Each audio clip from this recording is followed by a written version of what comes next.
उसके बाद हम लोग एक स्केल से दूसरे स्केल में कन्वर्सन देखे थे। फिर हमने देखा था कि लेंथ एक्सपेंशन में L equal to L nought into 1 plus alpha delta T.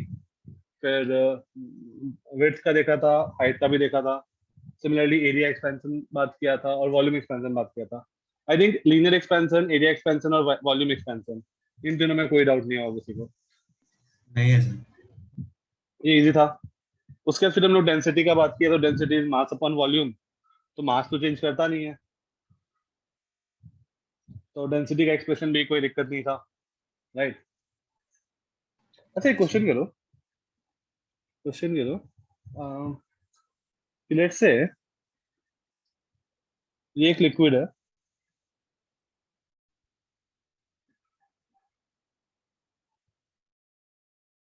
इसका टेम्परेचर, इसका डेंसिटी है रो नॉट और टेम्परेचर है टी।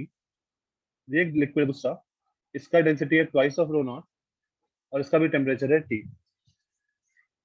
मैंने लेट्स से इसको मैं, इसके डेंसिटी को मैं रो ए बोल रहा हूँ, इसको डेंसिटी को मैं रो बी बोल रहा हूँ। मैंने दोनों का टेम्परेचर इंक्रीज किया डेल्टा टी से। तो अगर मैं दोनों का टेम्परेचर डेल्टा ई से टी से इंक्रीज किया, तो find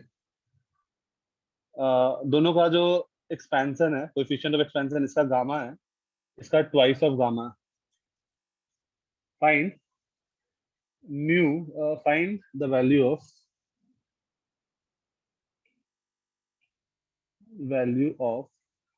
row A dash upon rho B dash.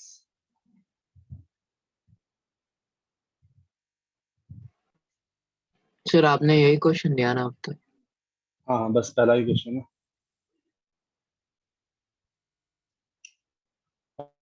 Find value of rho A dash by rho B dash.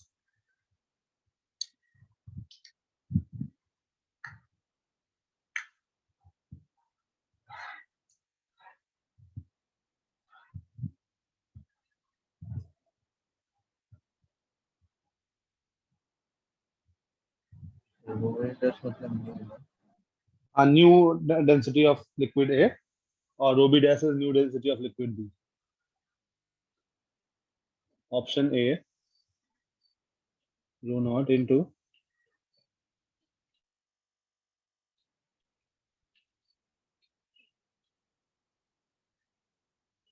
Row not तो कट गया। सर यही ऑप्शन है। ऑप्शन बी, अगर यही ऑप्शन होता तो मैं क्वेश्चन ही नहीं देता। Okay sir. ऑप्शन सी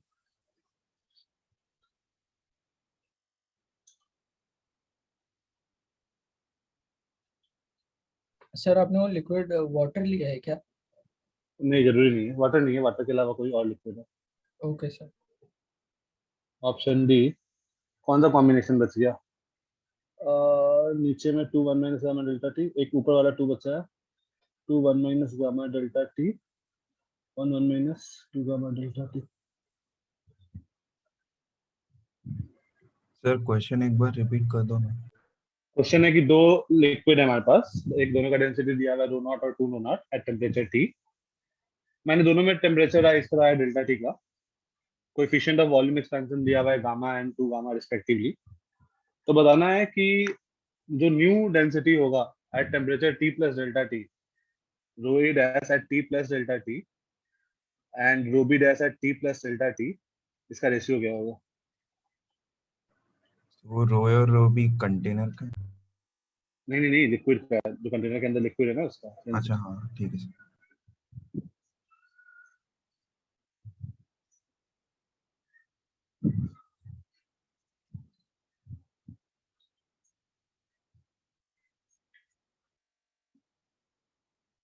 एक बार प्रूफ देखो फिर क्वेश्चन सॉल्व करो, क्योंकि डायरेक्ट तुमको आंसर ये दिख रहा होगा, बट ये मोस्ट अप्रोप्रिएट आंसर नहीं है, इससे अच्छा कोई आंसर है।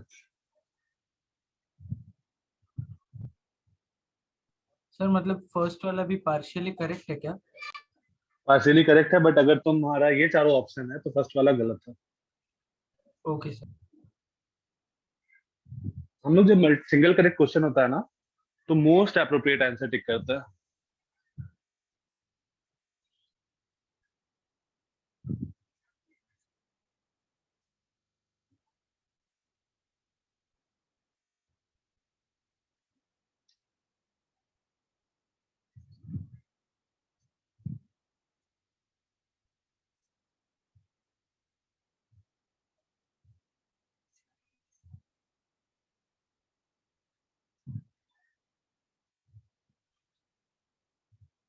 एक बार प्रूफ देखो, उसके बाद तुमको पता चल जाएगा।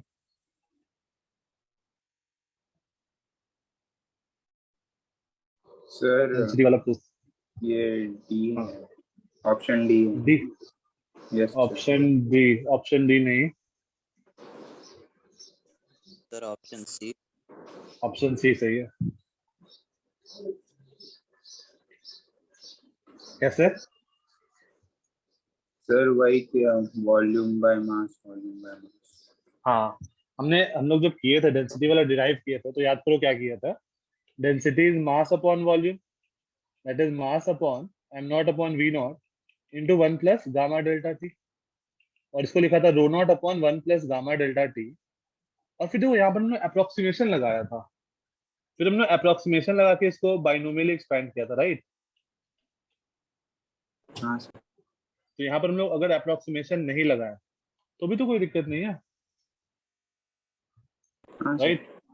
तो हम लोग क्या करेंगे यहाँ पे, तो रो ए डैश जो होगा that is rho not upon 1 plus gamma delta T, and rho B dash is equals to twice of rho not upon 1 plus 2 gamma delta T. Approximation मत लगाओ ज्यादा। गीता मैम आपने लॉगिन किया है क्या? गीता मैम आपने लॉगिन किया है क्या?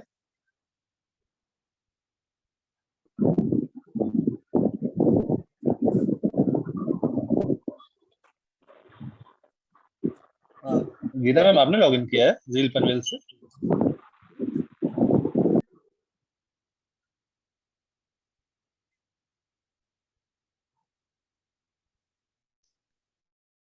Okay, rho A dash is rho not into 1 plus gamma delta. अब देखो मुझे क्या चाहिए, rho A dash upon rho B dash. तो ये ज्यादा अप्रोक्सीमेट हुआ ना, मतलब अप्रोप्रिएट हुआ ना, हमने अप्रोक्सीमेशन नहीं लिया। तो ये क्या बन जाएगा, rho not upon 1 plus gamma delta T divide by 2 rho not upon 1 plus 2 gamma delta T. तो ये बन जाएगा 1 plus 2 gamma delta T upon 2 1 plus gamma delta T. ये ज्यादा सर आपने अप्रोप्रिएट तो है क्या? सब कुछ नहीं, मैंने गलती से उल्टा कैलकुलेट किया। अच्छा, यहाँ पर एक मिनट, यहाँ पर प्लस आएगा दोनों जगह ऑप्शन में।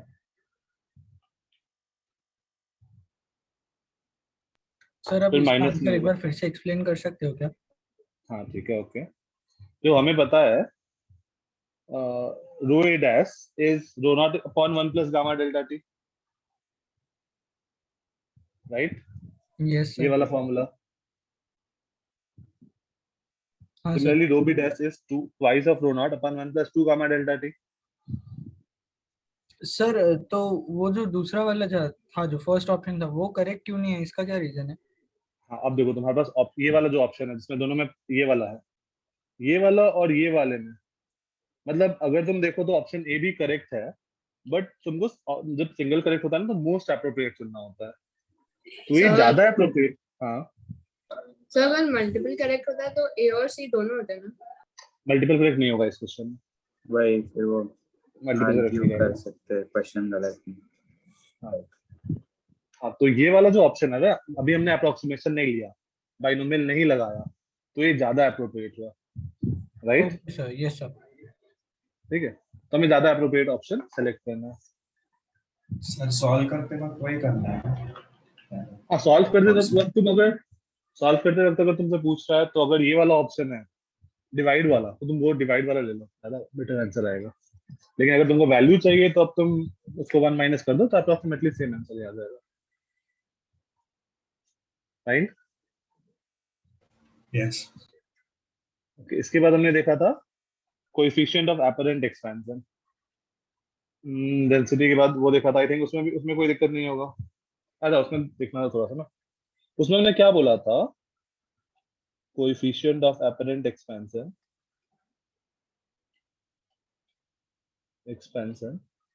इसमें हम लोग क्या बात किए थे कि अगर मैं पानी डाल रहा हूँ इसमें, या कोई भी पानी छोड़ के कोई और लिक्विड डाल रहा हूँ, तो लिक्विड भी एक्सपैंड करेगा और कंटेनर भी एक्सपैंड करेगा, राइट?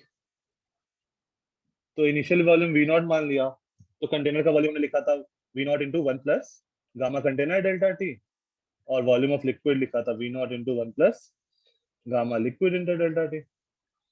तो जो volume of liquid spill out, that spills out, हमने इनिशियली माना था कि पूरा का पूरा भरा हुआ है, that is VL minus VC, that is V nought, just a minute, बोलो।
हाँ, तो इतना पानी बाहर निकलेगा।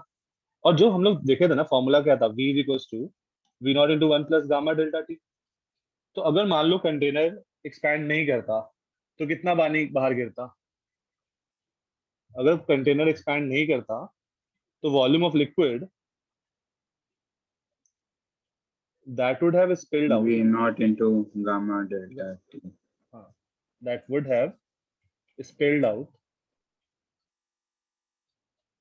if container, if volume of container has not increased, if volume of container has not increased, ये क्या होगा? V not gamma delta T. तो मुझे लगेगा कि इतना ही पानी गिरा, लेकिन पानी गिरा कितना? इतना। तो इसको मैं गामा एपरेंट बोल देता हूँ, और कंपेयर करेंगे तो गामा एपरेंट का वॉल्यूम वैल्यू आ गया था gamma L minus gamma C। अच्छा, थर्मो, ये जो चैप्टर चल रहा है ना, ये तुम्हारे सीए में नहीं रहेगा। Okay, sir. Up to ray optics, और रोटेशन में up to moment of inertia parallel axis perpendicular axis के पहले तक, वहां तक सिलेबस में रहेगा। कहाँ तक हो गया पैरेलल मोमेंट एक्सिस ऑफ मतलब? पैरेलल एक्सिस हुआ है कि नहीं हुआ? पैरेलल एक्सिस थ्योरम सर अभी तो हम लोग नहीं सर, mountain थियरम of अगले inertia क्लास में of कराने object वाले से थे। निकाल रहे हैं। ठीक है, तो पैरेलल एक्सिस थ्योरम के पहले तक, आज से अभी तक जहाँ तक हुआ है वहां तक रहेगा सिलेबस। Okay. सर वो गामा अपेरेंट है क्या? वी हाँ, नॉट ये गामा गामा, ए ए हाँ हाँ, गामा एपरेंट है। तो ये हम लोग, आई थिंक ये 6 था ना, apparent coefficient of apparent expansion. Yes, sir. हाँ ठीक है, तो नेक्स्ट हेडिंग दो, 7th, that is by metallic step. Sir, इस पे क्वेश्चन कैसा बनता है? इसमें तुमको जो मैंने असाइनमेंट दिया है ना, असाइनमेंट है तुम्हारे हाँ पास? एक भेजा था आई थिंक, उसमें देखो सर, क्वेश्चन एक नंबर, डॉग्स का डॉक्यूमेंट था और कोई तो। हाँ हाँ हाँ, वो जो डॉक्स वाला है ना, चलो मैं तुमको क्वेश्चन लिख के बता रहा हूँ। क्वेश्चन ऐसा है एक, जैसे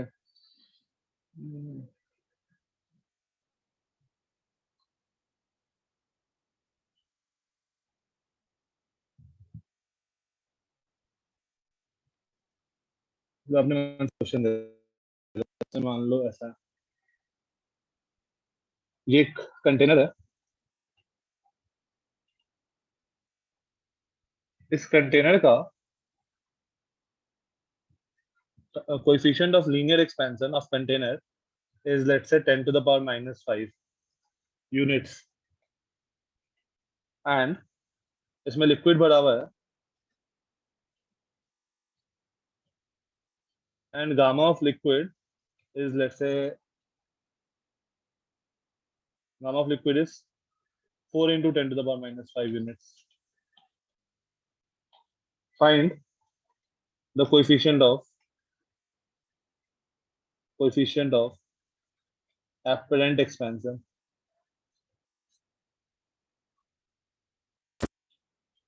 Apparent expansion.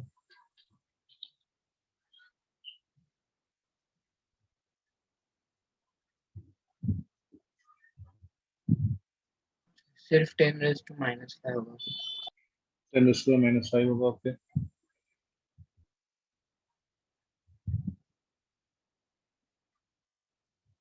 और किसी का आया? 2 is to 10⁻⁻. क्या?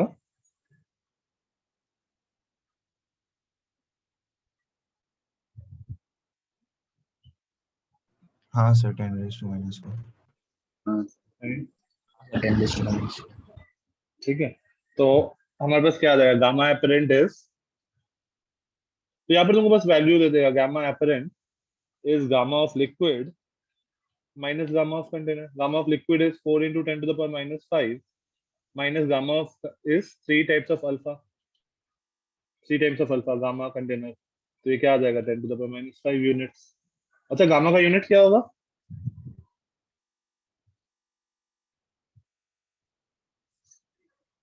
नहीं होगा ना कोई unit. Temperature inverse. Temperature inverse. Yes, temperature inverse होगा ना। 1 माइनस गामा या अल्फा डेल्टा टी जा रहा है, तो इसका डायमेंशन नहीं है, तो इसका भी डायमेंशन नहीं होना चाहिए, तो टेम्परेचर इनवर्स होगा, kelvin inverse. Yes yes yes. तो जो भी एक्स्ट्रा केल्विन इनवर्स में चल रहा है, तो केल्विन इनवर्स सेल्सियस इनवर्स चल रहा है, तो सेल्सियस इनवर्स। राइट, कोई दिक्कत? एपरेंट एक्सपेंशन वाला कॉन्सेप्ट सिर्फ वॉल्यूमेट्रिक एक्सपेंशन के लिए काम आता है ना? हाँ हाँ। नेक्स्ट स्टडी को 7, that is bimetallic strip. Bimetallic strip. तो बाईमेटालिक स्ट्रिप मतलब हमारे पास 2 स्ट्रिप होगा, लेट्स से एक ये लेंथ और एक ये दूसरा, दोनों अलग अलग मटेरियल से बना हुआ है। तो लेट्स से इसका लेंथ है L0,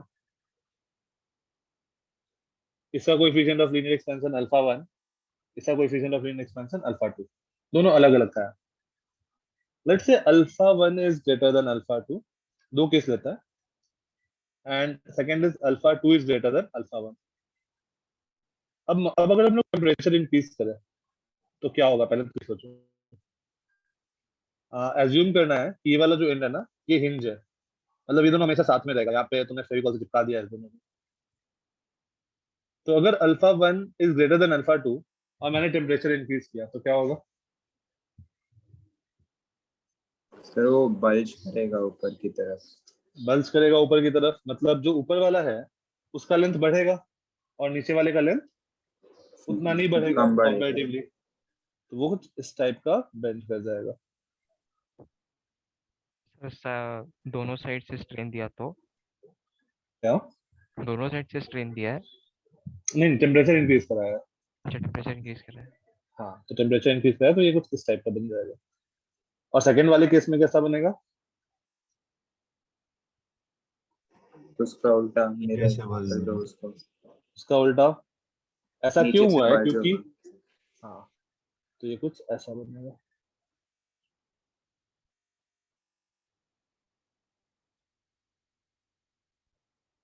लॉजिक क्या है कि अगर अल्फा 1 बड़ा है कंपेयर टू अल्फा 2, मैं फर्स्ट केस का बात कर रहा हूँ, अगर अल्फा 1 बड़ा है तो ऊपर वाले का length L0 into 1 plus alpha 1 delta T हो जाएगा,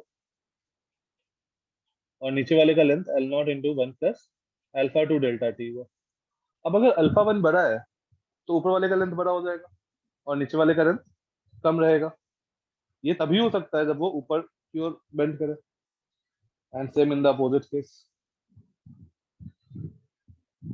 राइट? सर ये वापस बताओगे? हाँ, ओके। ये देखो, तुम्हारा ऊपर वाला जो है उसका लेंथ ये हुआ L1, right? L2, right? Sir तो L1 L2 मिल गया, तो अब हम लोग क्या बता सकते हैं कि अगर पहला केस देखो, alpha one is greater then alpha two, तो L1 ज्यादा होगा कंपेयर टू L2।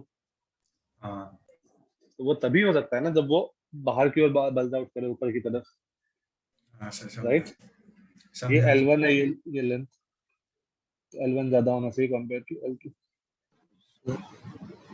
हाँ, लास्ट में वो मुझे वाइट कलर से क्या होता है? वाइट से मैंने किया है कि वहां पर मैंने उन दोनों को स्टिक करा दिया है कि वहां से वो अलग नहीं हो सकता है, हिंज कर दिया मान लो। सर वो दोनों साइड से इक्वली चेंज हुआ है। दोनों साइड से मतलब, नहीं मतलब एक रॉड अपने दोनों साइड से इक्वली होगा ना। हाँ इक्वल बेंड करेगा वो। मैं इस डायग्राम को थोड़ा नीचे ले रहा हूँ, अब देखो यहाँ पे क्या क्या सीन बन रहा है। इसको हम लोग बोल सकते हैं कि ये जो मैं पिंक डॉटेड बनाया हूँ, ये लेंथ होगा L1, और ये पिंक डॉटेड जो होगा दैट इज L2।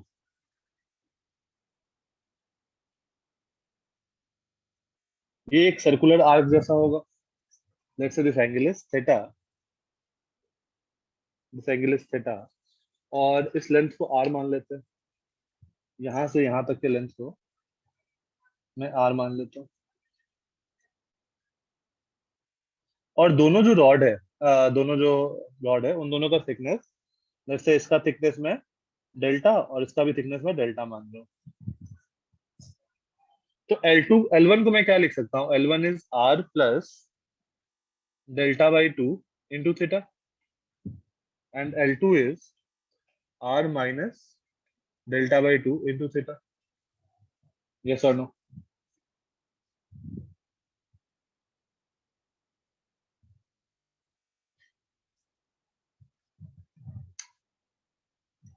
फाइन।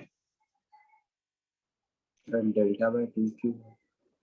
क्योंकि देखो अब अगर तुम्हारा ऐसा है, तो बड़े वाले रॉड को देखो, ठीक है, तो इसका थिकनेस है मेरा डेल्टा, मैं ऊपर वाले रॉड वन का बात कर रहा हूँ, ऊपर वाले रॉड।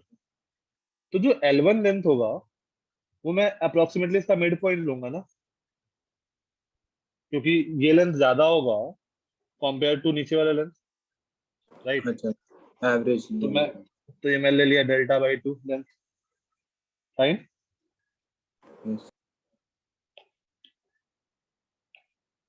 तो मैं R plus delta by two into theta is L1, and similarly L2 is R minus delta by two into theta. अब मुझे L1 और L2 का वैल्यू पता है। L1 is L nought into one plus alpha one delta T. तो put करो अपने को L बीच नॉट इंटू वाला क्यों लाइन लिया? क्या, वो बीच वाला क्यों लाइन? क्योंकि वही तो बताया मैं ऐसे। ये है, मान लो ये ऊपर वाला रॉड लिया, तो तुम ये वाला लोगे तो ये L1 से ज्यादा आएगा, राइट, और नीचे वाला लोगे तो उससे कम आएगा, तो इसलिए मैं एवरेज ले लिया दोनों का, बीच वाला पॉइंट। तो L nought into one plus alpha one delta T is R plus delta by two into theta, पहला इक्वेशन। दूसरा इक्वेशन बन जाएगा L nought into one plus alpha two delta T is equals to R minus delta by two into theta. यहाँ से solve करके हम लोग R और थीटा निकाल सकते हैं क्या? अगर हाँ निकाल सकते हैं तो R निकाल दो, क्या आएगा? Find R। R के लिए क्या करें? डिवाइड कर दो। डिवाइड कर दो।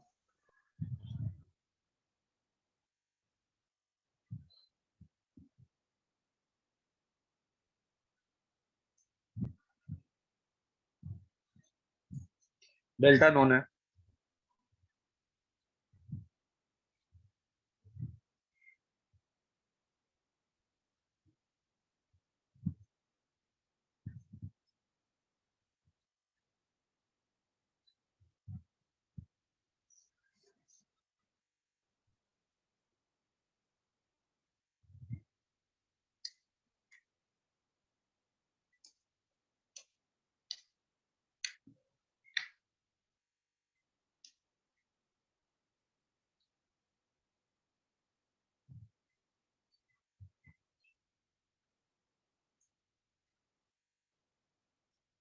तो बनेगा फर्स्ट बाई सेकेंड कर दो, तब बन जाएगा 1 plus alpha 1 delta T upon 1 plus alpha 2 delta T is equals to R plus delta by 2 upon R minus delta by 2।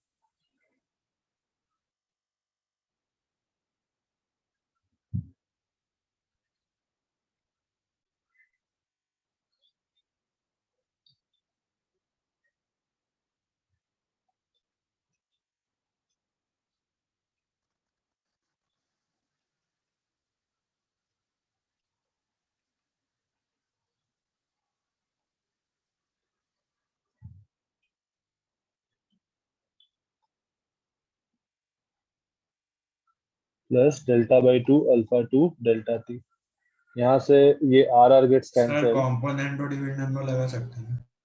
हाँ मैं उसी से आया। हाँ कंपोनेंट इंडिविजुअल उससे लगा भी जाएगा। हाँ उसे भी लगा सकते हो।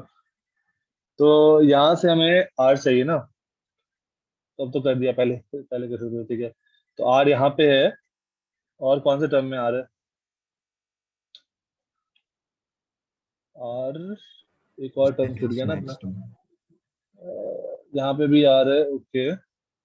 और यहाँ पर आएगा R plus delta by 2 plus alpha 2 delta T R, यहाँ पे आर छूट गया, अल्फा 2 सर मेरा आंसर आ गया। आ गया, क्या है?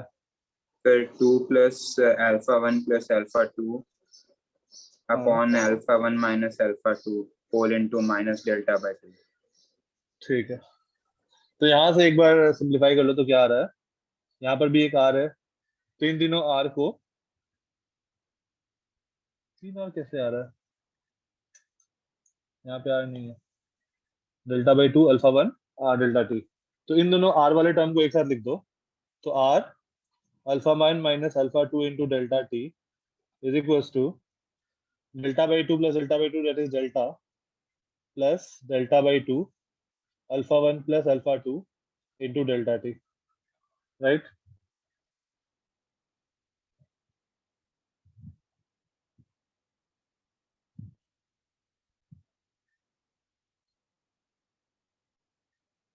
तो यहाँ से क्या आ जाएगा, R equal to delta common ले लो,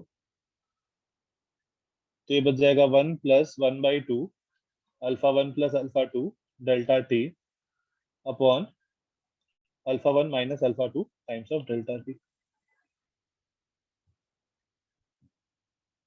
तो बेसिकली वही जो तुमने आंसर बोला है वही आ जाएगा, delta times of 2 plus alpha 1 plus alpha 2 delta T upon नीचे एक 2 आ जाएगा, alpha 1 minus alpha 2 times of delta T.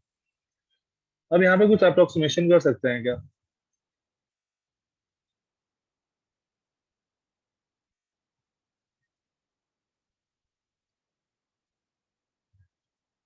No कुछ कर सकते हैं, हम लोग बोल सकते हैं कि ये वाला जो टर्म है, ये वाला टर्म, ये काफी छोटा होगा कंपेयर टू 2, यस या नो? सर कंपेयर, हाँ 2 यस सर। तो ये बन जाएगा 2 delta upon twice of alpha 1 minus alpha 2 into delta T, and that is delta upon alpha 1 minus alpha 2।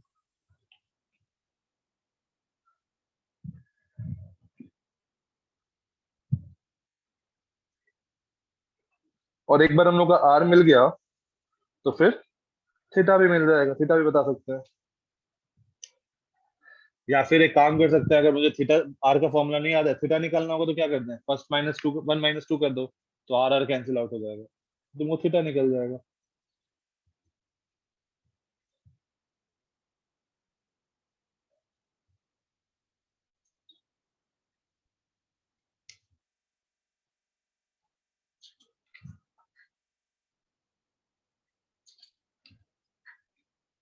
Right फिर दिक्कत।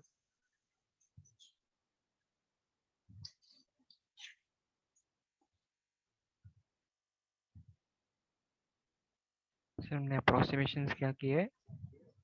अप्रोक्सीमेशन क्या है कि वो जो अल्फा 1 प्लस अल्फा 2 जो होगा वो 10 टू द पावर माइनस 5 का ऑर्डर का होगा, इनटू डेल्टा टी है, तो वो क्वांटिटी काफी छोटी होगी कंपेयर टू 2, हाँ हाँ मैंने उसको इग्नोर कर दिया।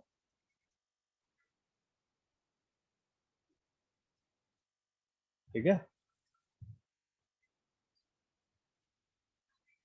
हाँ तो ये था हम लोग का टॉपिक नंबर 7। नेक्स्ट हेडिंग दो, बुआयंसी। ये दोनों के लिए था। क्या? हाँ तो वो कॉमन आर निकलेगा ना तुमको। आर में क्या माना था, ये लेंथ है ना आर। अच्छा अच्छा, नहीं नहीं, मुझे लगा सिर्फ एक ही के लिए। नहीं, तो दोनों का कंबाइंड था ना। थीटा की वैल्यू के लिए हम अप्रोक्सीमेटेड वाला यूज करें या फिर नॉर्मल वाला? थीटा के लिए तुम मतलब डिपेंड करता है ना कि ऑप्शंस कैसा है। अगर ऑप्शंस में काफी डिफरेंस है, या फिर थीटा के लिए क्या करो, दोनों को फर्स्ट और सेकंड को सब्ट्रैक्ट कर दो सीधा, सीधा तुमको थीटा मिल जाएगा। राइट, हाँ सर ठीक है। ज्यादा आसान हो जाएगा वो। और ये वाले केस के लिए, ये वाले जो ये alpha 2 is greater then alpha 1, इसके लिए भी सेम टाइप तो से होता कैलकुलेशन इन्वॉल्व होगा। है और कुछ नहीं है, सेम, हाँ सेम चीज वैल्यू है रिप्लेस कर देंगे। बस। नेक्स्ट हेडिंग दो, 8, बुआयंसी।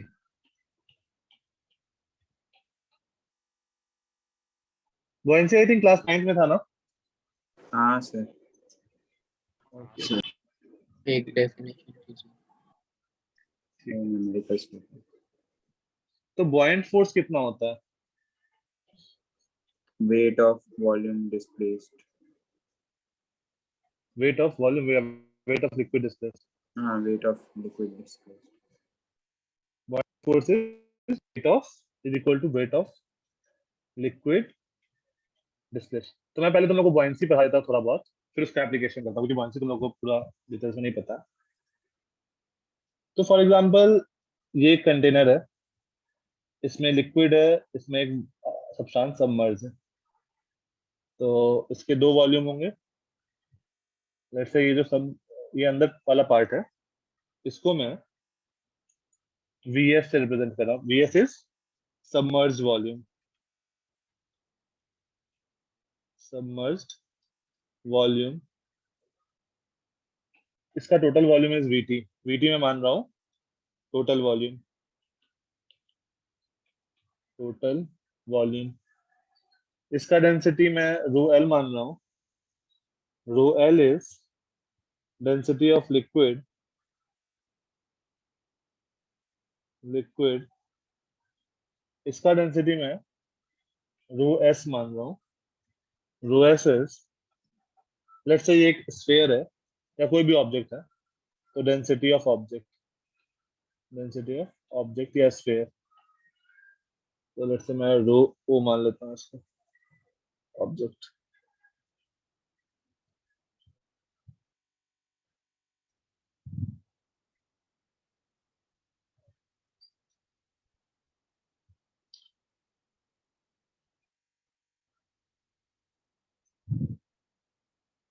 तो अगर मैं बात करूं वॉल्यूम ऑफ लिक्विड डिस्प्लेस्ड कितना होगा, वॉल्यूम ऑफ लिक्विड डिस्प्लेस्ड, ये क्या है? Volume of the submerged object, equal to submerged volume volume, of the submerged object, submerged submerged volume. Volume. Right, तो ये यस। क्या हो गया? VS। Volume of liquid submerged is VS, या फिर volume of liquid displaced will be VS। Therefore mass of liquid displaced, कितना mass displaced होगा?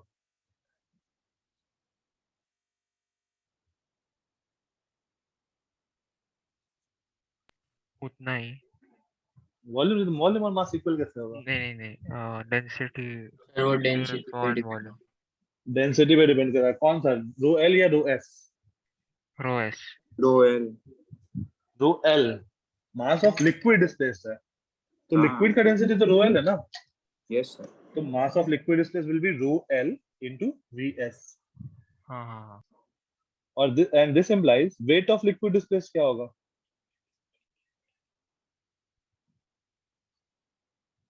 into G।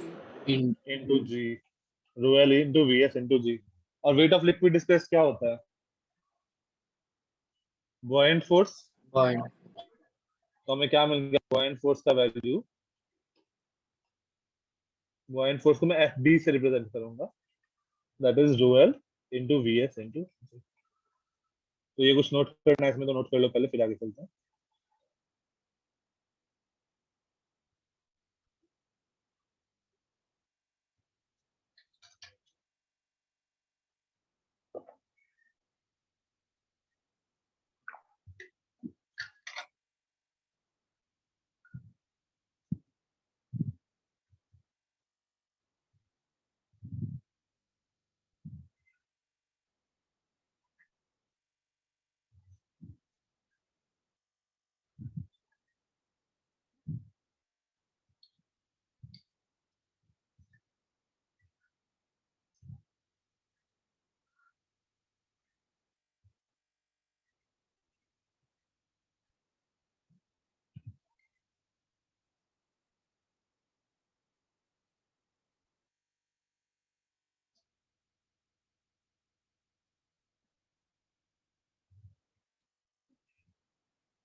Done.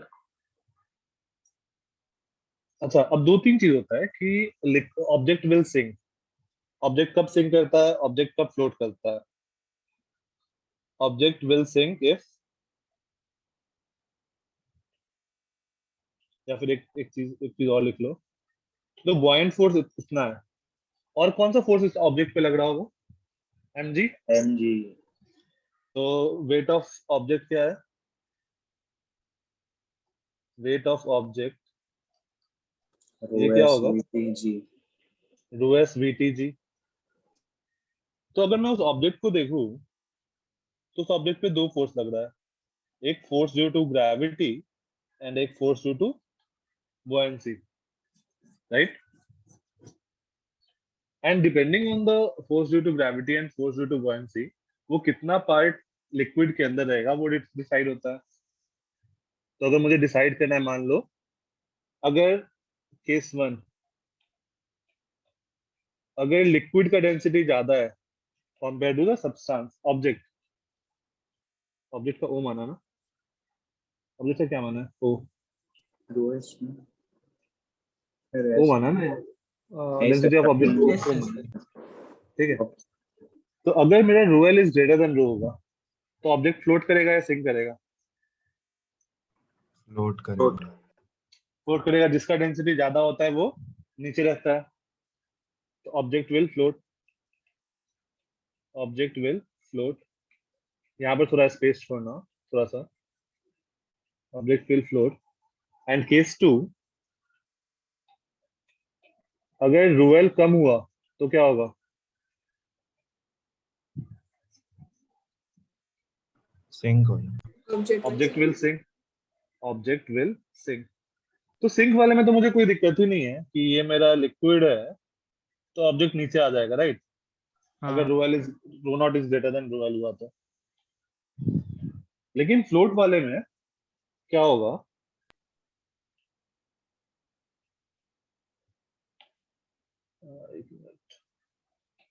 Float वाले में क्या होगा? कितना पार्ट लिक्विड में रहेगा और कितना पार्ट बाहर रहेगा? कुछ पार्ट अंदर रहेगा लिक्विड पे, कुछ पार्ट बाहर रहेगा, राइट?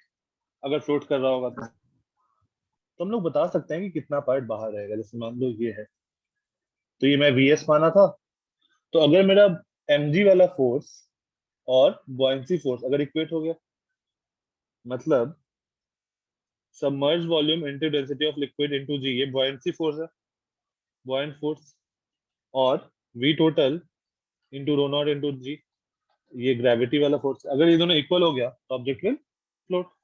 तो यहाँ से मैं बता सकता हूँ कि कितना वॉल्यूम जो होगा वो सबमर्ज होगा या कितना वॉल्यूम बाहर होगा। फाइन। सर, अगर हाँ, केस 2 को हम लोग थोड़ा सा ऐसा करें कि बस लिक्विड के सरफेस के नीचे, जस्ट नीचे उसको डुबाया तो भी अगर तुम्हारा रो लिक्विड वो कम है फ्लोट ना, ही मानेंगे। केस 2 में अगर तुम्हारा रो नॉट ज्यादा है ना ऑब्जेक्ट का, तो वो पूरा का पूरा नीचे सिंक करेगा।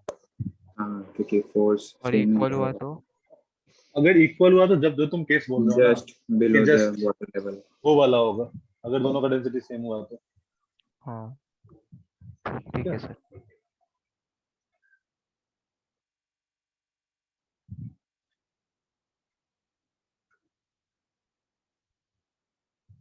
ये कंडीशन समझ में आ गया? केस 1 वाला कंडीशन मैंने बुआयंसी फोर्स को और ग्रेविटी के फोर्स को इक्वेट कर दिया, force due to gravity, right?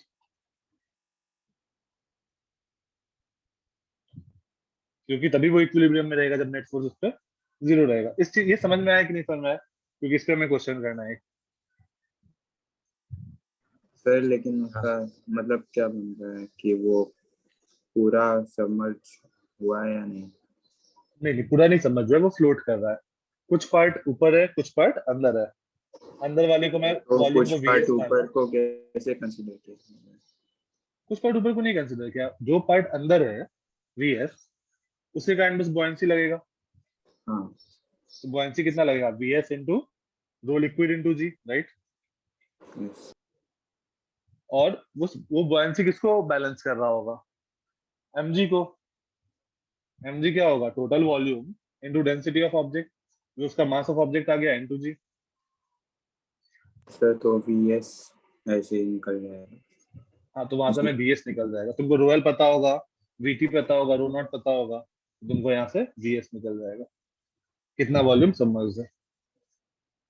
Fine. Yes एक क्वेश्चन करो।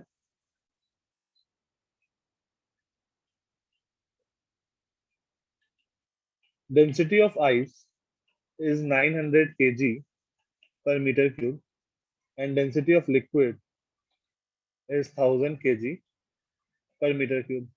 तो अगर मैं आइस को लिक्विड में डालूंगा तो आइस फ्लोट करेगा, सिंक करेगा? फ्लोट। लो फ्लोट करेगा। तो density of ice is less then density of liquid, this implies ice will float. इसमें तो कोई दिक्कत नहीं। अब लेट्स से कि dimension of ice, ice cube है हमारे पास। आइस क्यूब का जो डायमेंशन है, ये एक आइस क्यूब है, ये फ्लोट कर रहा होगा।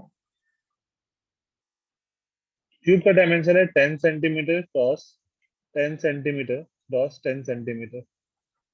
तो तुमको बताना है कितना हाइट ऑफ आइस जो है वो पानी के अंदर होगा, ये एच बताना है बेसिकली।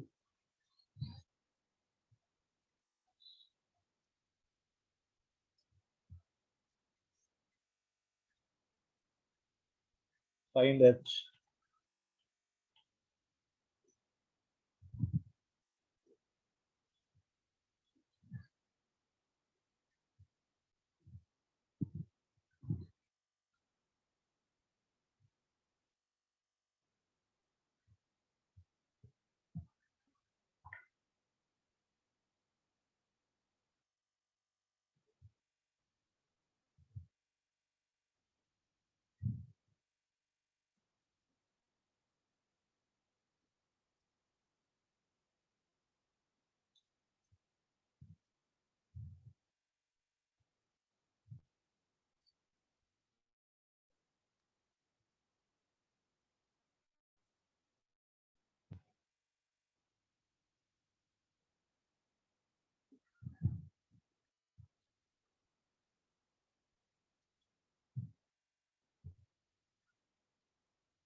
सर 1 सेंटीमीटर है क्या? 1 सेंटीमीटर ऊपर या अंदर? सर अंदर वाला, नीचे वाला जो हाइट है वो 1 सेंटीमीटर। आई थिंक बाहर वाला 1 सेंटीमीटर आना चाहिए। सर 9 सेंटीमीटर सर अंदर। 9 सेंटीमीटर 1/9। 9 सेंटीमीटर। अच्छा हाँ सर 9 सेंटीमीटर आएगा, वो मिस हो गया।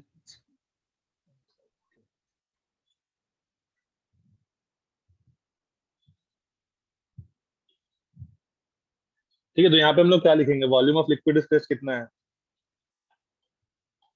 वॉल्यूम ऑफ लिक्विड डिस्प्लेस्ड, ये तो 1 सेंटीमीटर ही है। 100 सेंटीमीटर।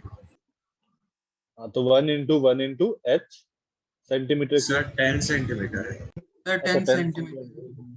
तो 100 एच सेंटीमीटर क्यूब। 10 सेंटीमीटर होगा तो 10 into H centimetre cube, that is 100 H centimetre cube. इसको मैं लिख सकता हूँ 100 एच। अच्छा यूनिट का, तो यूनिट का लिखने में ना बहुत ज्यादा जगह गलत हो जाता है। यहाँ पर तो तुम्हारा कट गया होगा यूनिट, इसलिए गलत नहीं हुआ होगा। बट बहुत ज्यादा जगह हम लोग का क्या होता है कैलकुलेशन में, यूनिट एक आगे गड़बड़ होता है। तो मैं क्या करता हूँ हर जगह, रेशियोज। हाँ हाँ यहाँ पर तुम्हारा कट जाएगा, कर दे, मैंने भी वही किया। इसमें तुम्हारा कैंसिल आउट हो जाएगा यूनिट, इसमें तुम्हारा गलत नहीं होगा। लेकिन बहुत जगह तुम्हारा गलत हो सकता है, तो मैं सारी जगह एसआई यूनिट में कन्वर्ट करके चलूंगा। तो वॉल्यूम ऑफ लिक्विड डिस्प्लेस मिल गया, तो बॉयंट फोर्स क्या हो जाएगा? Rho of liquid that is 1000 into volume displaced into g, right? और फोर्स ड्यू टू ग्रेविटी क्या होगा? mg. तो इसका वॉल्यूम कितना है? Volume is 10 cube into 10 to the power minus 6 into density is 900, ये मास हो गया, into g. At equilibrium क्या होगा? fb equal to fg. At equilibrium force due to buoyancy is equals to force due to gravity. तो यहाँ से क्या आ जाएगा? 1000 into 100h into 10 to the power Then minus Vs 6. by Vt equal to rho s by rho l. हाँ, वो direct तुम वो फॉर्मूला भी लगा सकते हो, into 900 into g. सब कुछ कैंसिल आउट हो गया. तो यहाँ पर क्या हो रहा है अपना? 10 to the power minus 6 10 to the minus 6 cancel out हो जाता है. तो अगर हम लोग यूनिट कन्वर्ट नहीं भी करते तो भी कोई दिक्कत नहीं होता है सच, बट हर जगह नहीं होगा, कभी कभी गड़बड़ हो सकता है. तो इसमें h सेंटीमीटर में आएगा या फिर यहाँ से आ जाएगा h equal to 9 centimetre. h को तो हमने सेंटीमीटर में लिया ना. Okay sir.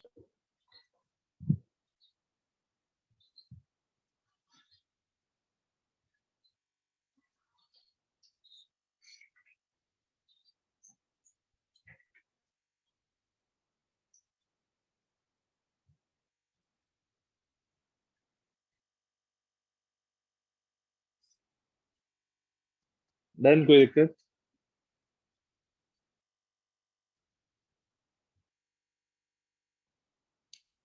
No sir.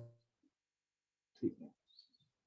तो अब देखो, अब जब हम लोग टेम्परेचर इंक्रीज करेंगे तो बुआयंसी के साथ क्या होगा, या फिर वॉल्यूम सबमर्ज के साथ क्या होगा, या फिर अपथ्रस्ट के साथ क्या होगा. ठीक है. तो कोई एक हेडिंग दो, इफेक्ट ऑफ टेम्परेचर. इसी में सब हेडिंग कौन चल रहा था? 8A 8.1. 8.1. effect of temperature on buoyant force.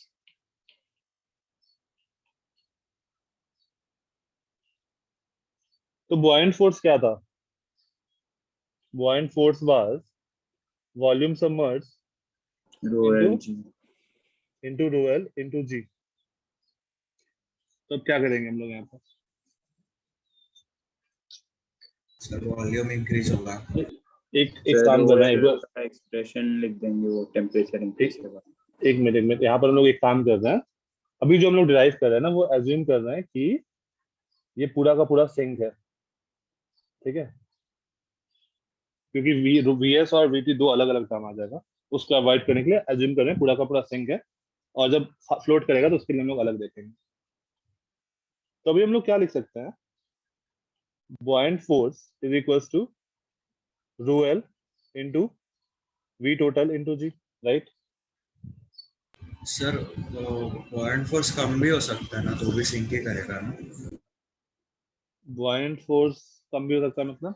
अगर बॉल के वेट से buoyant force कम होगा तो भी सिंक ही करेगा ना. हाँ नहीं, अब अभी मैं एज्यूम कर रहा हूँ कि density of ball is heavier than density of liquid.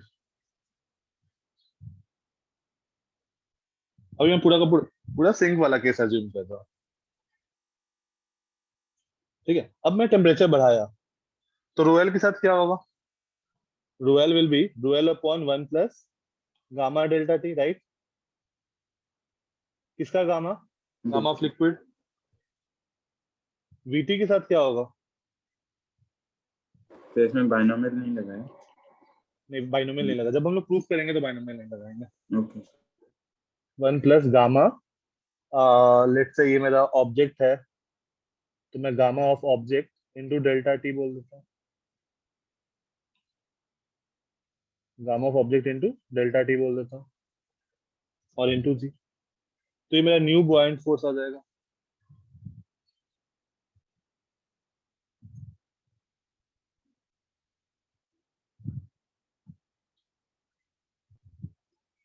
Right? Yes. तो मैं लिख सकता हूँ जो नया बॉयंट फोर्स होगा that is original buoyant force into 1 plus gamma object delta T upon 1 plus gamma liquid delta T. Sir यहाँ पे बायनोमियल क्यों नहीं लगा है? जब प्रूफ करेंगे तब नहीं लगाएंगे। अगर तुम्हारा ये ऑप्शन नहीं होगा तो तुम बाइनोमियल लगा के तुम ये आंसर दे सकते हो। अगर ये ऑप्शन है तो ये ऑप्शन लगाओगे, अगर ये ऑप्शन नहीं है तो तुम ये भी ऑप्शन आंसर लिख सकते हो, gamma not delta T into 1 minus gamma liquid delta T.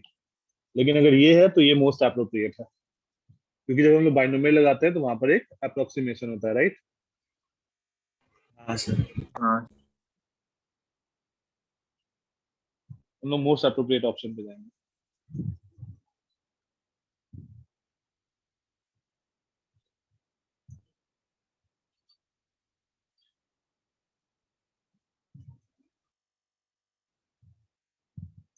अच्छा, अब अगर मैं बात करूं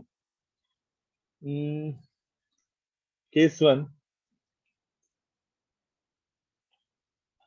अगर gamma of object is greater than gamma of liquid तो अपथ्रस्ट बढ़ेगा या क्या होगा? कम होगा?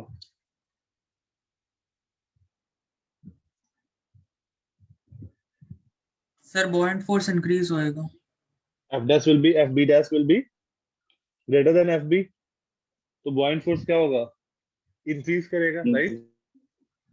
तो इंक्रीज कराते कराते हम लोग काफी ज्यादा बॉयंट फोर्स कर सकते हैं, और हो सकता है कि बॉयंट फोर्स mg को उसके बाद ज्यादा हो जाए या फिर बराबर हो जाए, तो वो ऊपर खींच लेगा, राइट? No sir. हाँ हाँ, हेलो सर मैं डिस्कनेक्ट हो गया था अभी। अब क्या कर रहे थे? हाँ, तो अगर मैंने बोला कि अगर gamma O that is gamma of object is greater than gamma of liquid हुआ तो क्या होगा? बॉयंट फोर्स बढ़ेगा, क्योंकि न्यूमरेटर ज्यादा बढ़ेगा कंपेयर टू डिनोमिनेटर। हम्म। तो मेरा एफ बी डैश जो होगा, जो न्यू बॉयंट फोर्स होगा, वो इंक्रीज करेगा, राइट? हाँ हाँ। सर तो बॉइलिंग के वक्त एयर पार्टिकल्स का यही होता है क्या? बॉइलिंग के बाद क्या होगा? तुम टेम्परेचर नहीं बढ़ाओगे। सर, वो तो गैस एक्सपेंड करती है ना। वाटर का भी हम लोग बात नहीं कर रहे हैं, बिल्कुल भी। वाटर का अलग सिचुएशन होता है, उसका वॉल्यूम ही अलग अलग वेरी करता है। सर हाँ सर आपको एक बार न्यू बॉयंट फोर्स कैसे निकालेगा बता सकते हैं? हाँ, बॉयंट फोर्स, ये देखो स्टार्टिंग में ही निकाला ना बॉयंट फोर्स। बॉयंट फोर्स का डेफिनेशन क्या होता है? वेट ऑफ लिक्विड स्पेस के बराबर, राइट? Yes sir. तो इस बार मैंने माना कि पूरा का पूरा वॉल्यूम अंदर है, पूरा का पूरा ऑब्जेक्ट जो है वो पूरा का पूरा अंदर है, तो उसने कितना वॉल्यूम डिस्प्लेस किया? वीटी। तो volume displace is VT. Volume को मैं डेंसिटी से मल्टीप्लाई कर दिया तो मास ऑफ लिक्विड डिस्प्लेस आ गया, राइट? और इनटू जी किया तो मुझे वेट ऑफ लिक्विड डिस्प्लेस आ गया, ठीक है? एक बार वापस रिपीट कीजिए। देखो, मुझे एक्सप्लेन पता है तुमको कि buoyant force is equal to weight of liquid displace. हाँ सर वो पता है। हाँ सर। तो वॉल्यूम ऑफ लिक्विड डिस्प्लेस कितना हुआ? इसके वॉल्यूम के बराबर। तो मैं वॉल्यूम को डेंसिटी से मल्टीप्लाई कर दिया तो मुझे मास ऑफ लिक्विड डिस्प्लेस मिल गया, राइट? हाँ सर। और मास को जी से मल्टीप्लाई किया तो मुझे बॉयंट फोर्स मिल गया, यस सर, थैंक यू। ठीक है? और उसका एक्सपेंशन लगा। अच्छा, अगर बॉयंट फोर्स बढ़ा तो अपरेंट वेट का हम लोग क्या सीन बोल सकते हैं? अपरेंट वेट क्या होगा? अपरेंट वेट क्या होगा? mg minus buoyant buoyant force. Force. तो mg तो कांस्टेंट है और बॉयंट फोर्स बढ़ गया, तो अपरेंट वेट क्या होगा? इंक्रीज और डिक्रीज? डिक्रीज होगा। डिक्रीज कर जाएगा।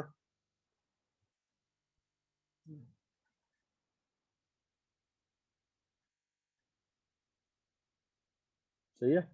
तो एफ बी मेरा बढ़ा तो ये क्वांटिटी डिक्रीज कर गया। केस सेकंड,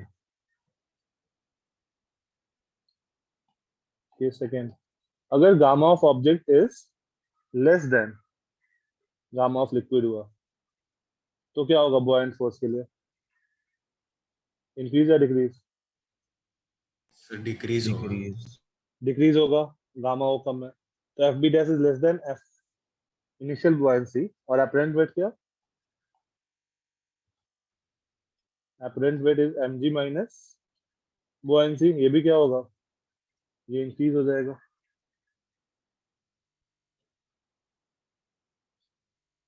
तो थ्रस्ट, इसी को हम लोग एफ बी डैश को ही हम लोग थ्रस्ट बोल देते हैं कभी कभी, बॉयंट फोर्स को थ्रस्ट बोलते हैं।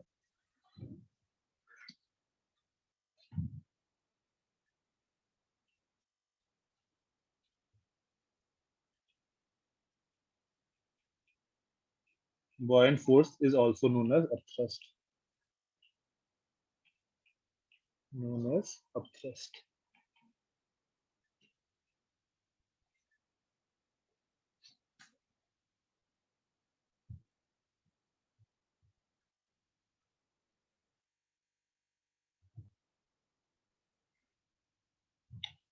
सर थोड़ा सा ऊपर कीजिए ना। और या ठीक है? नहीं सर बस।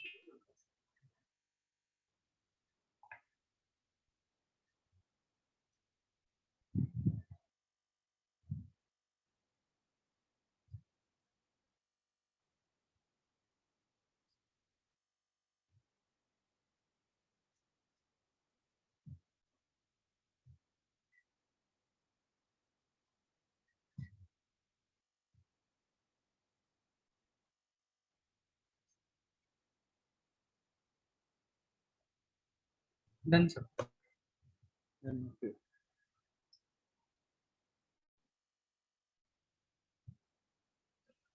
ठीक है, नेक्स्ट आते हैं।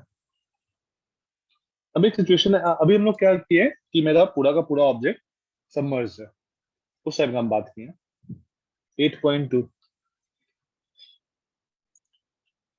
अगर मैं पूरा नहीं ले रहा हूं, लेट्स से ऐसा कुछ,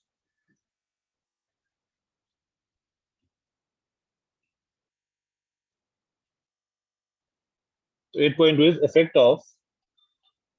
effect of temperature on submerged volume। तो बेसिकली मैं अगर टेम्परेचर इंक्रीज करूंगा तो जो सबमर्ज वॉल्यूम है वो इंक्रीज करेगा या डिक्रीज करेगा, मैं उसका बात कर रहा हूँ। So partially submerged, no? हाँ, partially submerge, in case of partially submerged object, in case of partially submerged object।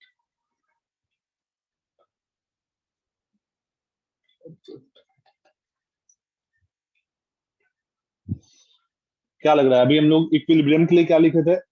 Force due to buoyancy is equals to force due to gravity. buoyancy आया था rho volume submerged into rho liquid into G, और gravity आया था volume total into rho object into G. तो यहाँ से ये जी जी gets cancelled और बस आ जाएगा V S is equals to V T into rho not upon rho L.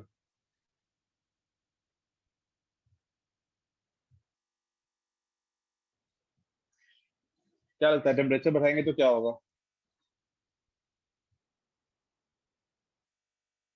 Submerge volume increase करेगा या डिक्रीज करेगा? फिर वीटी क्या है? वी टोटल ना? हाँ हाँ, total volume of the liquid, total volume of the object. Submerged volume decrease करना है। डिक्रीज करेगा? हाँ। एक बार सोचिए इंक्रीज करेगा। लॉजिक के साथ, इंक्रीज या डिक्रीज, क्या और क्यों?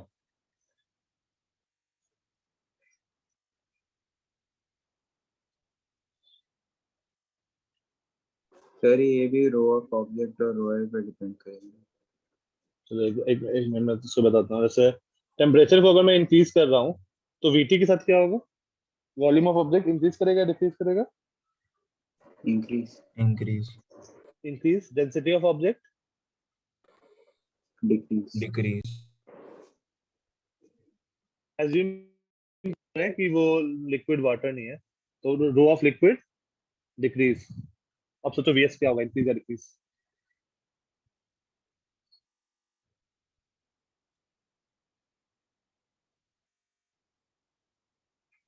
बहुत इंक्रीज इजी है। इंक्रीज होगा। क्यों? और शायद वो VT और रो नॉट का सेम रेशियो में होगा तो कैंसिल होके। नहीं, जरूरी नहीं है ना। सर डिनोमिनेटर भी डिक्रीज हो रहा है, न्यूमरेटर इंक्रीज हो रहा है, तो नेट इंक्रीज बोल नहीं सकते फिर इंक्रीज के लिए 2 सपोर्ट करें। सर दो डेंसिटी सपोर्ट कम एक हो रही है ये हम कहाँ से बता रहे हैं? डेंसिटी, क्योंकि टेम्परेचर बढ़ाता है तो डेंसिटी कम होती है ना। rho is equals to rho naught into 1 minus alpha 1 minus gamma delta t। हाँ हाँ सर बस बॉयंट फोर्स के बारे में सोचे तब भी बोल सकते हैं। कोई अच्छा लॉजिक दो, ऐसा नहीं चलेगा। बहुत सिंपल सा है।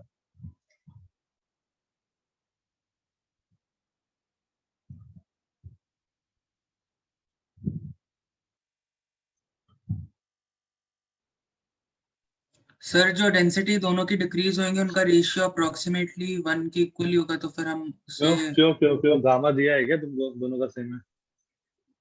बहुत ज्यादा चेंज हुआ गामा में तो।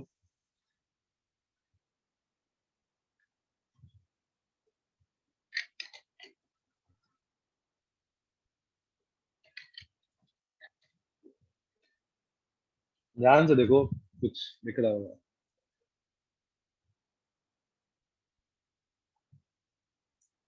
सर चलो वॉल्यूम मैथ्स नहीं टोटल इंक्रीज कर रहा है तो ये इंक्रीज ही करेगा।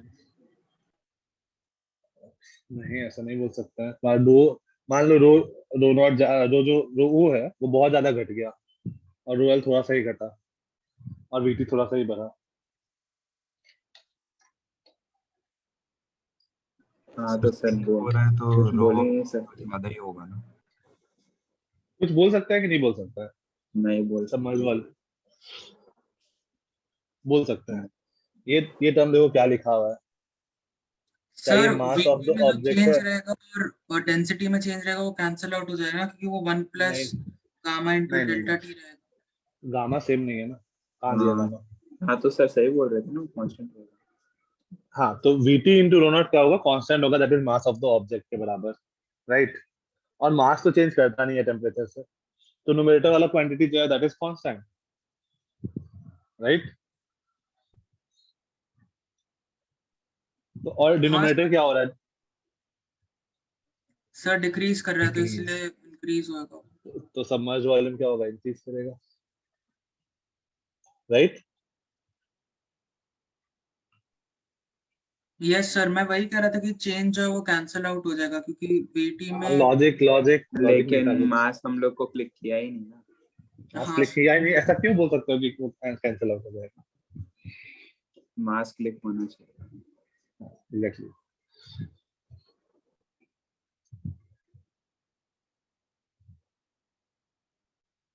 भाई मास तो फंडामेंटल क्वांटिटी है, मास को टेम्परेचर से फर्क नहीं पड़ता है।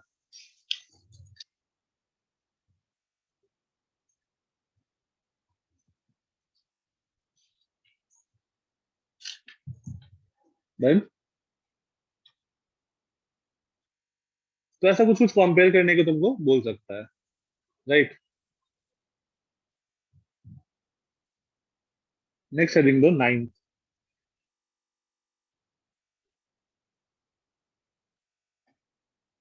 effect of temperature effect of temperature on time period of simple pendulum of simple pendulum। याद है सिंपल पेंडुलम का टाइम पीरियड क्या होता है? हाँ sir 2π√L/g। 2π√L/g। so time period is 2π√L/g।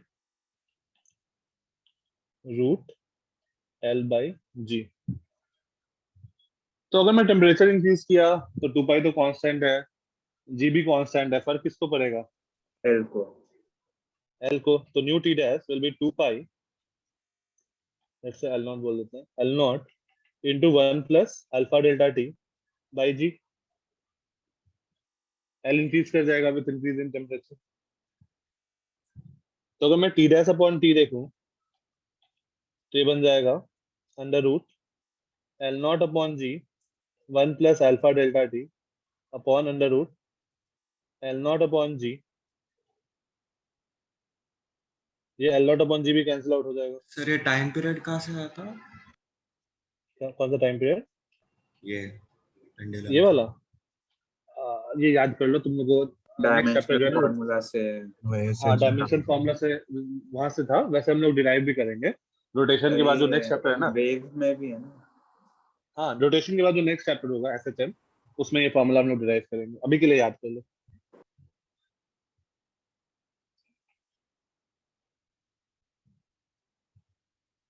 तो टी डैश अपॉन टी आ गया मेरा 1 plus alpha delta T by two the power 1/2। इसको हम लोग क्या लिख सकते हैं बाइनोमियली? 1 plus half alpha delta T, क्योंकि अल्फा बहुत छोटा होगा।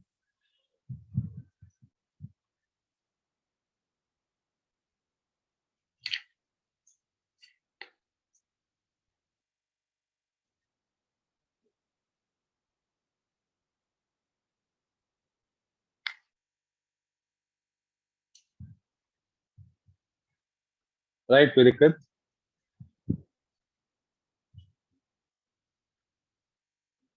अब दो यहाँ पे क्या बन जाएगा, इस 1 को लेफ्ट साइड में लेके आओ, तो ये बन जाएगा T dash upon T minus 1 is equal to alpha delta T by 2, और ये बन जाएगा T dash minus T by T is equal to alpha delta T by 2।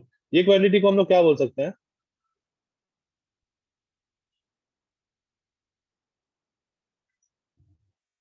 Fractional gain और लॉस ऑफ टाइम, यस और no? हाँ sir. Change in time upon original time, तो change in time period upon original time period, ये basically है delta T by T is equal to alpha. अरे यार दो delta T आ गया, नहीं तो मैं डेल्टा टी नहीं लिखता हूँ। सर स्मॉल टी ले लो। नहीं टाइम पीरियड को वो डेल्टा टी सब हमको मालूम ही है तो। सब नहीं जगह नहीं। मुझे स्मॉल टी करना पड़ेगा ना फिर। हाँ small T is for time, capital T is for temperature.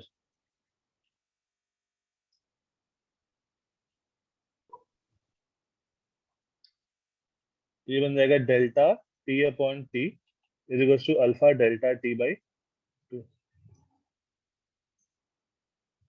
तो ये क्या बन गया? Change in time period upon original time period is alpha delta T by 2, और इसको हम लोग लिख सकते हैं फ्रैक्शनल गेन और loss of time, right?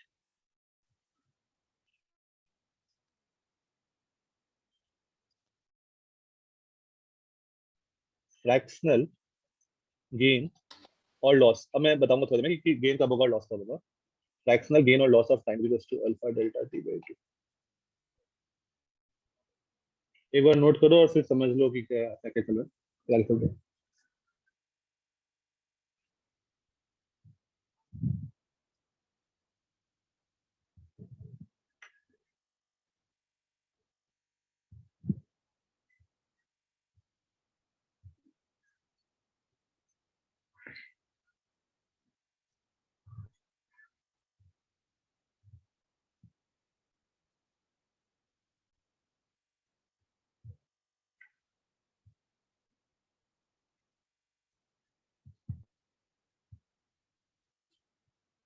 Done? Yes sir. समझ में आया? यस। अब देखो, अगर मैं टेम्परेचर इंक्रीज कर रहा हूँ, जैसे अपना जो नॉर्मल तुम्हारे घर में जो क्लॉक है ना उसका बात मत करो, एक पेंडुलम वाले क्लॉक का बात करो। तो पेंडुलम वाला क्लॉक क्या होता है? ये यहाँ से यहाँ जाता है, फिर वापस आता है, फिर इधर जाता है, फिर वापस आता है। इस पूरे का टाइम पीरियड होता है 2 सेकेंड। 2 सेकेंड मतलब यहाँ से यहाँ जाना और फिर वापस आना, पूरे का मिला के टाइम पीरियड होता है 2 सेकेंड। तो time period of a simple pendulum या फिर time period of a seconds pendulum is 2 second. अगर सब कुछ स्टैंडर्ड रखा गया है तो जिस टेम्परेचर के लिए उसको बनाया गया है उस टेम्परेचर पर ही है, तब फिर टाइम पीरियड इज 2 सेकेंड। अब अगर हमने टेम्परेचर इंक्रीज किया, अब मैं एक ऐसे क्लॉक का बात कर रहा हूँ जो बैटरी ऑपरेटेड नहीं है, उसका मशीन ये सब नहीं है, वो इस पेंडुलम के मूवमेंट पे, जैसे ये पेंडुलम यहाँ से यहाँ आता है और फिर यहाँ से आता है, तो उसका जो सेकंड वाला सुई है वो 1 यूनिट मूव कर जाता है सेकंड स्केल पे, फिर वापस आता है तो 1 यूनिट और मूव कर जाता है, फिर इधर जाएगा तो ऐसे ऐसे एक एक यूनिट मूव करते जाता है। तो इस पेंडुलम का, इस क्लॉक का अगर मैं बात कर रहा हूँ और टेम्परेचर इंक्रीज किया, टेम्परेचर को मैं कैपिटल सिटी से रिप्रेजेंट कर रहा हूँ, तो अगर मैं टेम्परेचर इंक्रीज किया तो क्या होगा, इसका लेंथ इंक्रीज करेगा, टाइम पीरियड क्या होगा, इंक्रीज या डिक्रीज, इंक्रीज होगा। टाइम पीरियड इंक्रीज करेगा। So this clock will gain oblique lose, क्या होगा, गेन, टाइम गेन करेगा या टाइम लूज करेगा, गेन करेगा। लूज करेगा। Come up with logic again, lose या गेन। ये क्लॉक जो है वो अगर मान लो एक दिन हो गया, तो इस क्लॉक में 24 घंटा हो गया होगा या नहीं हुआ होगा, नहीं हुआ होगा। नहीं हुआ होगा। नहीं हुआ होगा, कम हुआ होगा। राइट, कम हुआ होगा। हाँ, सो दिस कम क्लॉक हुआ विल होगा। Lose time. सर मतलब वही ना, फ्रैक्शनल पार्ट गेन कर लिया टाइम पीरियड में, हाँ उसका उल्टा होगा। हाँ, तो टाइम पीरियड अगर बढ़ गया तो 2 सेकंड, अब वो 2 सेकंड मेजर करने में उसको ज्यादा टाइम लगेगा, तो एक्चुअल में ज्यादा Yes, टाइम sir. हुआ होगा तब वो 2 सेकंड ही मेजर करेगा। मतलब टाइम Right? पीरियड बढ़ा और एक्चुअल टाइम कम हो गया।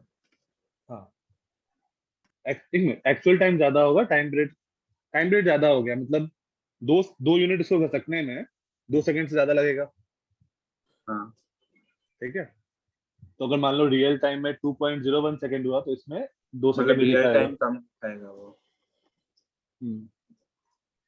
फील आया सर सबको हम या नहीं इसको आया? रोटेशन ऑफ अ बॉडी से आया। भी रिलेट कर सकते हैं ना, कि लाइक अगर मास जिस डिस्टेंस पे वो इंक्रीज हुआ तो उसका स्पीड डिक्रीज होता है। सर बट इसमें कुछ नेग्लिजिबल है। अजम्पशन रहता है ना कि वो जो पेंडुलम है वो बहुत कम एंगुलर डिस्प्लेसमेंट दिखा रहा है। हाँ, बहुत बहुत कम, बहुत स्मॉल होता है, इट इज वेरी स्मॉल।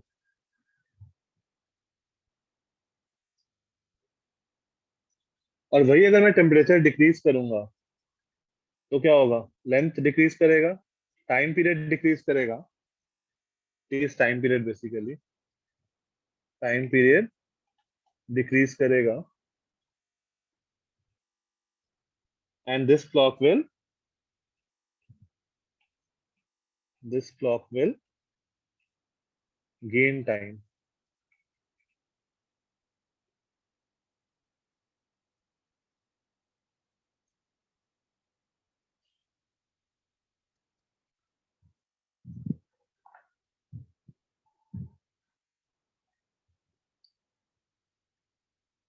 हाँ, ये सबको समझ में इतनी जल्दी सबको समझ नहीं आया होगा यार, जिनको डाउट है वो क्लियर करो।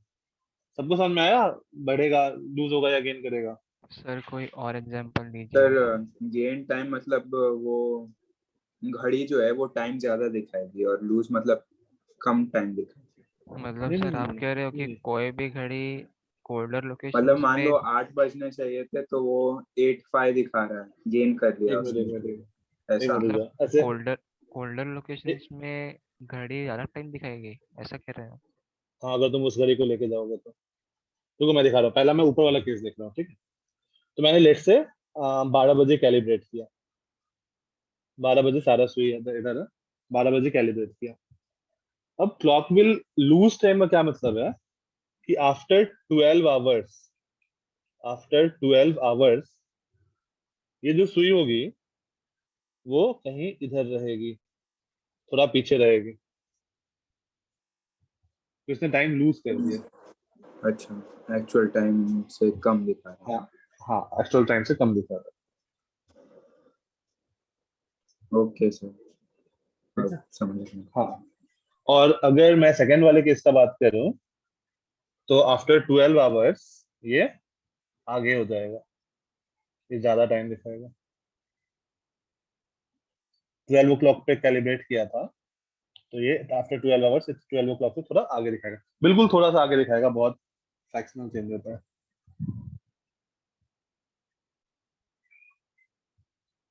ओके यस क्वेश्चन लिखो एक। सर तो एक्चुअल केस में तो ये 0.01001 का ही डिफरेंस होगा ना? हाँ बहुत बहुत कम का होता है, नेग्लिजिबल का होता है। मैं तुम्हें क्वेश्चन दे रहा हूँ, उस पर तुमको समझ में आ जाएगा कि कितने का डिफरेंस आ रहा है। Pendulum clock,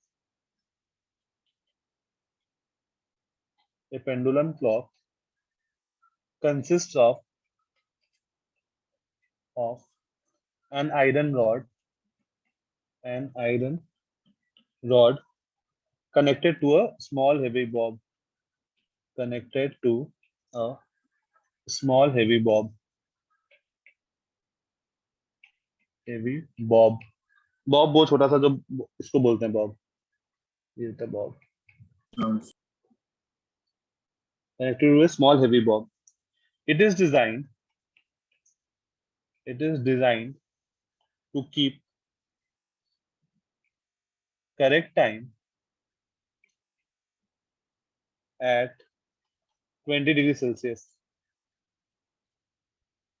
How fast or slow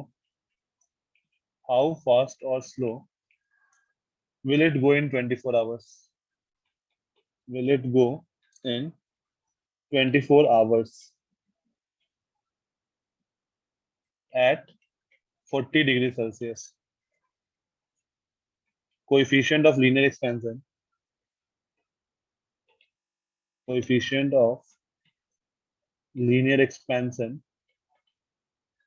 is 1.2 into 10 to the power minus 5 degrees Celsius.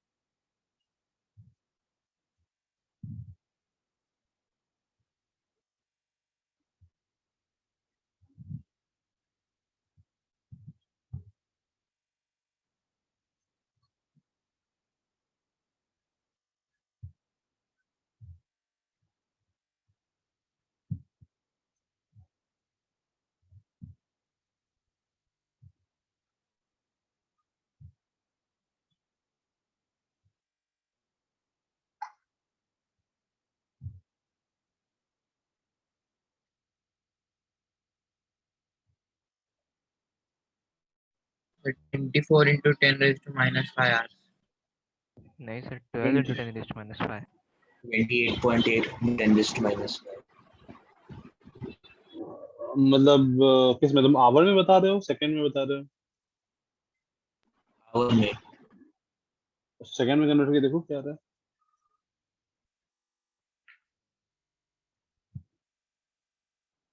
Twenty four into कितना बता रहे हो? 24 इंटू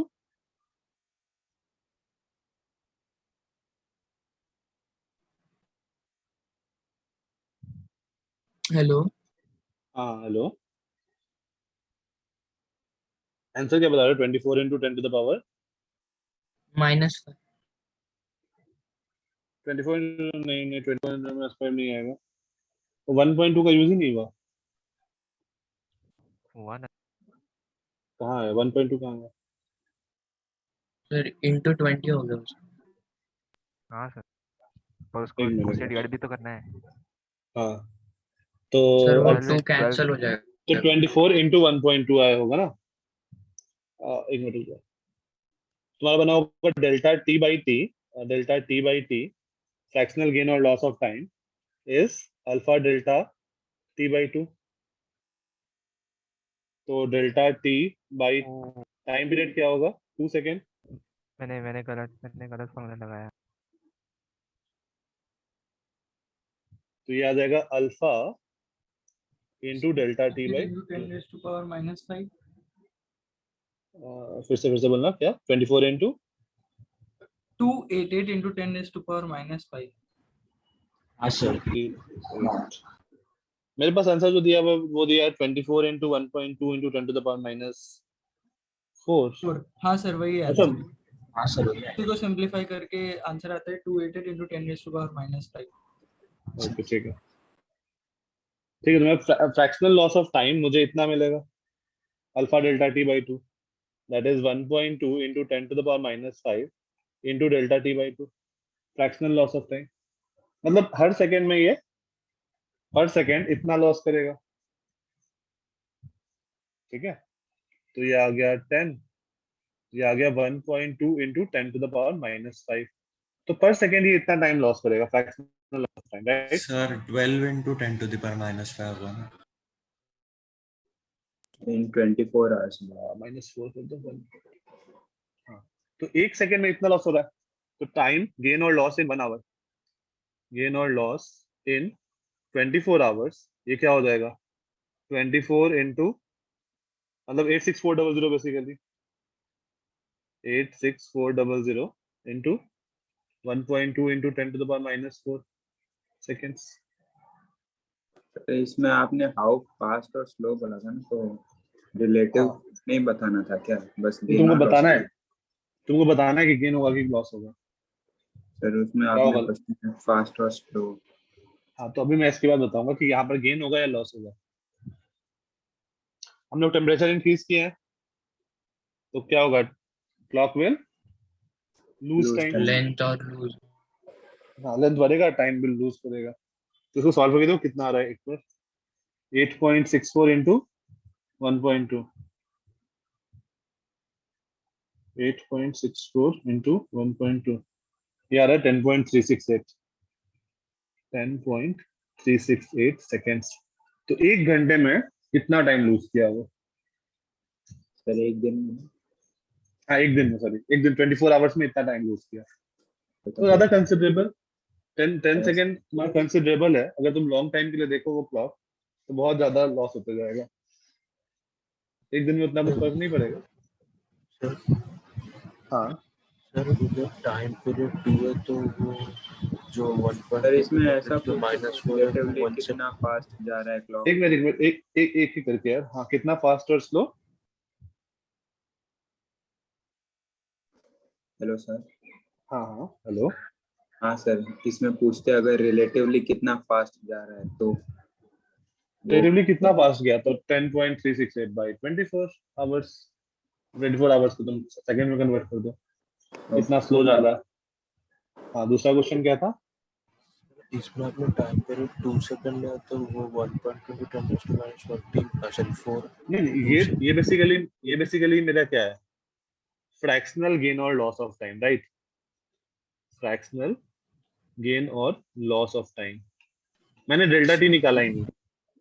तो हर सेकंड में इतने सेकंड का लॉस हो रहा है एक सेकंड में, तो 86,400 सेकंड में कितना का लॉस होगा, राइट? ओके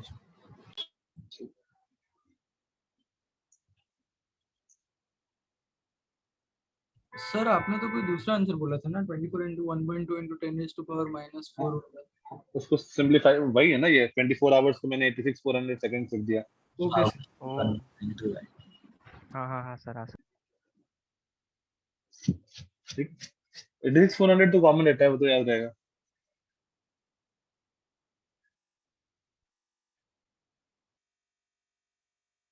सर हाँ सर मतलब फ्रैक्शन वो जो डेल्टा टी बाई टी उसमें कुछ भी टाइम पीरियड डालेंगे वो 1 सेकंड लॉस का निकालेंगे। हाँ हाँ, वो 1 सेकंड में कितना लॉस होगा वो तुमको मिल जाएगा। ठीक है, तो नेक्स्ट क्लास में अपना ये चैप्टर खत्म हो जाएगा। HCM में कुछ क्वेश्चंस जो अभी तक हमने कर लिए वो सारे क्वेश्चंस ट्राई करना, फिर नेक्स्ट क्लास में अपना चैप्टर ये वाला खत्म होगा, नेक्स्ट चैप्टर में मूव ऑन करेंगे। नेक्स्ट चैप्टर कौन सा? नेक्स्ट चैप्टर बहुत इजी है, कैलोरीमेट्री। बहुत इजी है वो, energy input equal to energy output. इसके बाद कोई क्लास है? सर वो हाँ सर है। मैकेनिकल प्रॉपर्टीज ऑफ सॉलिड आप पढ़ाओगे कि Dinesh sir? Mechanical properties of solid वो वो आई थिंक लास्ट में होगा। अच्छा ठीक है। अच्छा नहीं, तुमको वो पढ़ना होगा ना, फिर वेव्स के लिए तो पढ़ना पड़ेगा। आई थिंक वो तुम्हारे एसएचएम वाले चैप्टर के बाद होगा, मिसर Okay. वाले ट्रैक में। और सर ये फ्लूइड डायनामिक्स ये श्योर नहीं है अभी, मतलब देखते हैं कौन पाएगा, नॉट श्योर। ठीक है, इलेक्ट्रोस्टैट्स वाला ट्रैक मोस्ट प्रॉब्ली दिन में स्टार्ट करेंगे, तो इधर वाला ट्रैक मैं स्टार्ट करूंगा वेव्स वाला। ठीक है, ओके चलो फिर, बाय बाय, मिलते हैं next bye time. Sir. Bye thank you sir. Bye bye.